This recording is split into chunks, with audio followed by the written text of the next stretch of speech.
고맙습니다. 네네. 예, 지금까지 이웅혁 건국대 경찰학과 교수였습니다.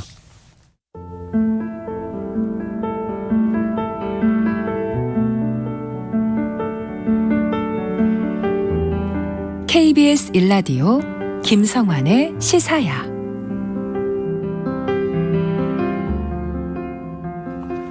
빅데이터로 인터넷에서 화제가 되고 있는 이슈 살펴보는 시간입니다. 이슈 이수다.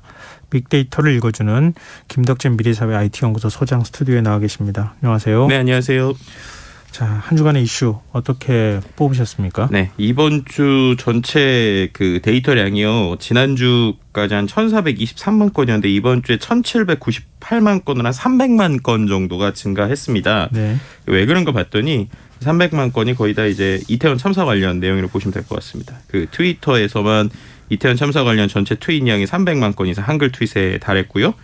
30일에서 31일 오전 9시까지 그 시간에만 8만 1,000건 이상의 추모 트윗 올라왔고, 또 이제 국내에서 뭐 이태원 사고 소방 당국, 소방 대응 뭐 이런 키워드들, 뭐 프레이 포 이태원, 프레이 포 사우스 코리아 같은 해시태그는 전 세계 트렌드 순위에 들 정도로 이 키워드의 영향이 이제 전반적으로 나왔다라고 볼 수 있을 것 같습니다. 네. 그래서 1위 주제가 그래서 사회 분야고요. 네. 역시 키워드는 이태원입니다.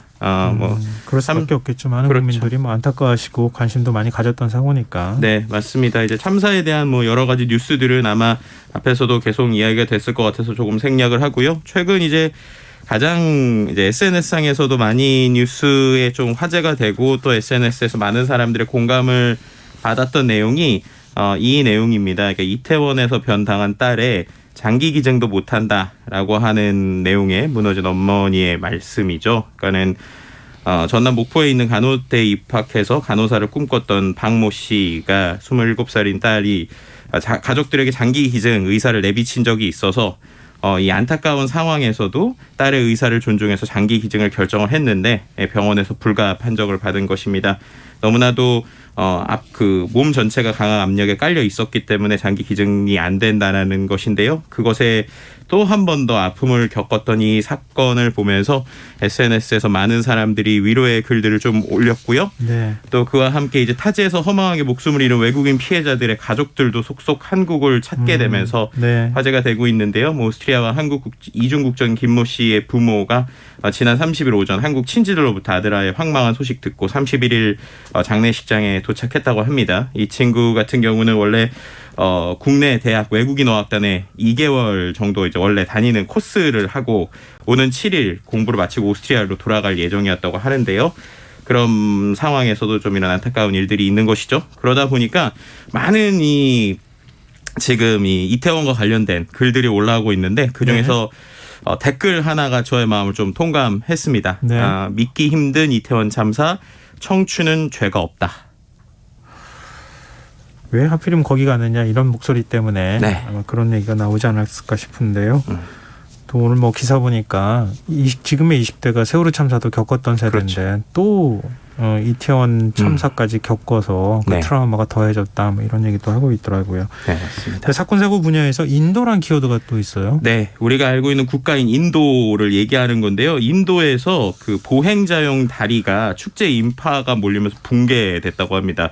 그래서 최소 141명이 숨지는 참사가 현지 시간 31일에 또 발생을 한 것인데요.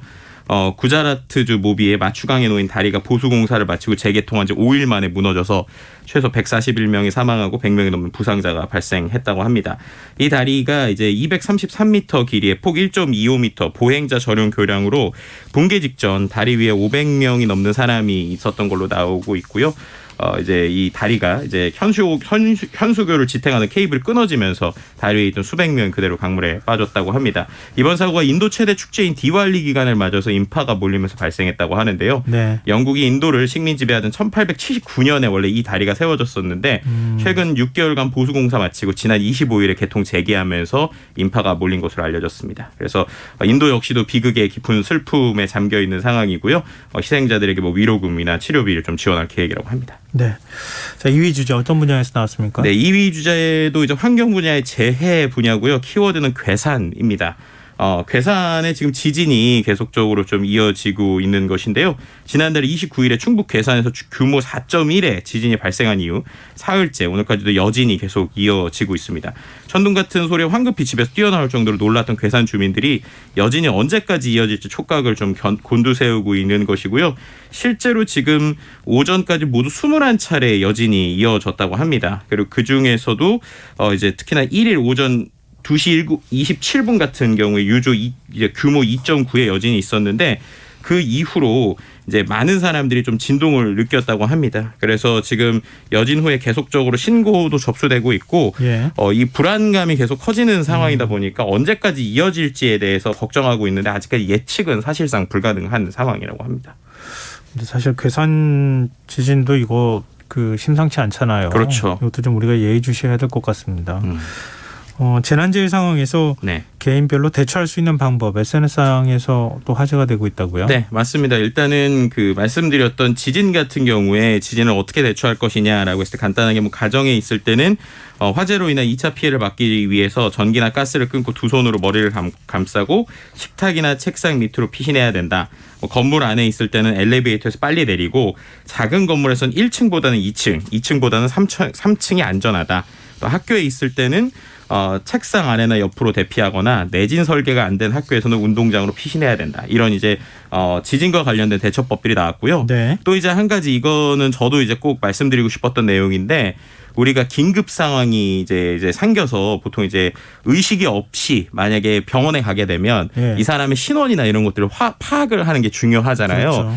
근데 최근에 이 의식이 없는 응급 환자들이 들어오면 일단 휴대폰이 있는지 확인을 한다고 합니다. 근데 휴대폰이 대부분 다 잠금 상태잖아요. 그렇죠. 근데 잠금 상태에서도 긴급 전화 기능에서 볼 수 있는 메뉴가 있다고 해요. 이게 의료 정보를 등록할 수 있는 메뉴가 있습니다. 네, 그래서 이제 이것만 등록해 놓더라도 구급대원들이 신원에 대해서 경찰 지문 조회 없이 빨리 이제 볼 수도 있고 지병이나 알러지 같은 경우도 파악된다고 하는데요. 예. 이게 스마트폰마다 조금 달라서 두 가지 좀 설명을 드리면 안드로이드폰 많이 쓰시니까 삼성 갤럭시 중심으로 설명드리면 네. 설정이라는 메뉴에 들어가셔서 안전 및 긴급이라고 하는 메뉴가 있어요. 예. 그 안에 들어가시면 의료 정보라고 하는 메뉴가 있습니다. 거기에 들어가면 건강 상태나 알레르기, 복용 중인 약, 혈액형, 기타 이거를 자기가 이렇게 텍스트로 쓸 수가 있어요. 그래서 본인의 어떠한 상태나 혈액형 혹은 기타 전화번호를 쓸 수 있으니까 쓰실 수 있고요.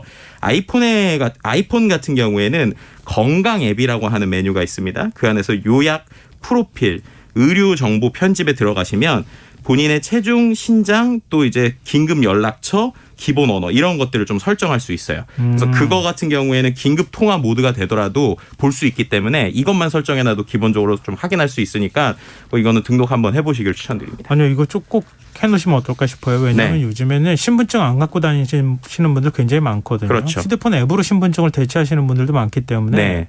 이번에도 신원 확인하는데 굉장히 어려웠었잖아요. 그럼요. 근데 앱으로 대처하더라도 비밀번호가 걸려 있기 때문에 네. 확인이 안 되잖아요. 근데 네. 이거는 비밀번호가 걸려 있더라도 확인이 됩니다. 네, 이런 정도는 기본적으로 알고 우리가 정보를 좀 등록해 놓는 게 필요하지 않을까 싶습니다. 네. 이렇게 늘 사고 날 위험을 대비해야 되는 건지 모르겠네요. 안타깝네요. 자, 3위 주제도 살펴볼까요? 3위 주제 정치 분야고요. 발언이라는 키워드고요. 앞서서도 얘기 나온 것처럼 용산구청장의 발언에 대한 이야기입니다. 할 수 있는 건 다 했다. 헬로윈은 현상이다. 축제가 아니다. 이런 발언이 논란이 됐고요. 그 이후에 이제 구청장의 SNS도 폐쇄되고 구청 홈페이지에서도 얼굴 사진도 이제 그 구청장 사진이 내려갔습니다. 또 열린 구청장실에 대한 이용도 일시 중단됐는데요. 그만큼이나 파장이 컸고요. 많은 사람들이 이 용산구청 홈페이지 내 구청장 바란다 코너에 참사에 책임져라, 용산구청의 문제다 등의 많은 글들이 좀 올라오게 됐었습니다. 네. 이런 부분들에 대해서 이제 최근에 이제 사과를 하는 목소리도 이어졌는데 왜냐하면 이제 제대로 된 사과를 요구하는 목소리가 실은 며칠 동안 계속적으로 좀 SNS상에서 이어졌다. 이렇게도 네. 말씀드릴 수 있을 것 같고요. 또 한 가지로는 국가 애도 기간에 대해서 이 국가 애도 기간을 언제까지 얼마큼 가져갈 것이냐 이게 맞는 것이냐에 대해서도 온라인상에서 좀 갑론을박이 있기도 했습니다. 구청장 얼굴 사진 지으면 구청장 모르는 건 아닐 텐데. 그러니까요. 사진을 왜 내리는지 모르겠네요. 그러니까요. 자, 4위 주제는 어떤 분야에서 나왔습니까? 네, 4위 주제는 이제 스포츠 분야고요. 스포츠 분야에서 좀 이제 두 가지 이제 화제가 된 것이 있는데 하나는 일단 복귀전이라는 키워드고요. 이게 여자 배구 분야입니다. 김연경 선수죠. 우리가 월드 클래스라고 불리는 김연경 선수가 다시 이제 그 여자 배구 V리그 우리나라 리그에 돌아온 것인데요. 공격뿐만 아니라 수비도 전방위적으로 좀 활약을 하다 보니까 화제가 되고 있고요. 특히나 이제 워낙 스타가 오다 보니까 여자 배구가 평일에 진행이 됐음에도 불구하고 최대 이제 첫 경기에서는 4,345명의 관중이 입장했었고 네. 두 번째 같은 경우에는 이미 뭐 매진이 되네. 그러니까는 어떻게 보면은 확실히 티켓 파워가 있는 모습들을 좀 보여주고 있어서 네. 앞으로 이제 또 여자 배구에 대한 관심이 다시 높아지는 것이 아니냐라고 하는 내용들이 나오고 있습니다. 또 이제 한 가지는 이제 시리즈라고 하는 키워드가 나오고 있는데요. 네. 프로야구에 대한 이야기고요. 지금 오늘 한국 시리즈 1차전이 지금 계속적으로 이어지고 있는데 이제 1시간 반 경기 시작 1시간 반을 앞두고 입장권이 매진이 됐다고 합니다. 그래서 10,000원 관중에서 좀 진행이 되고 있고요. 근데 10,000원 관중이라고 해도 일단은 차분한 분위기 속에서 진행되고 있고 그래서 이제 앰프나 치어리더 응원하지 않고 축보도 지금 쏘지 않고 이러한 이제 시구 행사 없이 경기를 진행하고 있고요. 심판과 선수단 전원이 모두 왼쪽에 지금 애도리본을 부착하고 있는 상황입니다. 네. 마지막 5번째 키워드는 뭡니까? 네, 경제 분야이고요. 금리라는 키워드인데요. 은행에 뭉칫돈이 몰린다라는 내용입니다. 지난해 8월 이후로 이제 한국은행 금리 이제 인상되고 이제 그러다 보니까 시중 자금이 은행으로 몰리면서 고액 예금이 급증하고 있다는 것이고요. 10억이 넘는 고액 예금만 790조 원 정도가 지금 집계가 되고 있습니다. 예금이 790조 원요? 네, 맞습니다. 이제 잔액이 그것도 은행의 저축성 예금 중에 잔액이 10억을 초과하는 계좌의 총 예금 규모가 790조라는 거예요. 그러니까 엄청나게 큰 돈이죠. 네. 네, 이게 지난해 말 대비하면은 18조 정도 지금 통장에 돈이 더 들어와 있는 상황이라고 보시면 될 것 같고요. 사상 최대 규모입니다. 네. 1년 전과 비교해도 10% 정도 오른 것인데요. 그만큼 다른 데에 돈이 나가는 것이 아니라 안정적으로 뭉칫돈을 이제 넣어놓겠다 통장에다가 이런 모습들이 좀 보이고 있고요. 금리가 오르다 보니까 이렇게 되는 건데 반대로 얘기하면 대출 금리도 지금 엄청나게 그렇죠. 오르고 있는 것이죠. 뭐 그래서 7% 뭐 이렇게 얘기 나오더라고요. 그렇죠. 그래서 회사채 시장에서 7, 8% 금리 발행해도 상황 녹록치 않고요. 뭐 50조 퍼부어도 동맥경화 상태다. 돈맥경화라고 우리가 표현을 하죠. 그러다 보니까 지금 정경련 같은 데서는 보고서를 내면서 코로나 이후에 기업 대출이 늘고 상환 능력이 악화됐다. 그래서 지금 기업들이 2022년 상반기 기준으로만 기업 대출이 1,321조 원이라고 합니다. 이게 그 작년 대비 2019년 대비해서 35.4%나 지금 늘었네요. 대출이 늘어났고요. 예. 그런데 이 상황에서 지금 부실 경고 등이 좀 켜져서 이거에 대한 대책이 필요하다. 이런 얘기가 나오고 있는 상황이라고 보시면 될 것 같습니다. 국민 모두가 참사 때문에 많이 슬퍼하시면서 네. 지금 좀 어찌 보면 정신이 또 없는 상황이기도 한데요. 그렇죠. 경제 문제에 대해서도 정부가 좀 잘 챙겼으면 좋겠어요. 네, 맞습니다. 굉장히 좀 빨간등이 켜지는 거 아니냐 이런 우려의 목소리가 많이 나오고 있는 상황입니다. 네. 자, 이슈 이스타 지금까지 김덕진 미래사회 IT연구소 소장과 함께했습니다. 고맙습니다. 네, 감사합니다.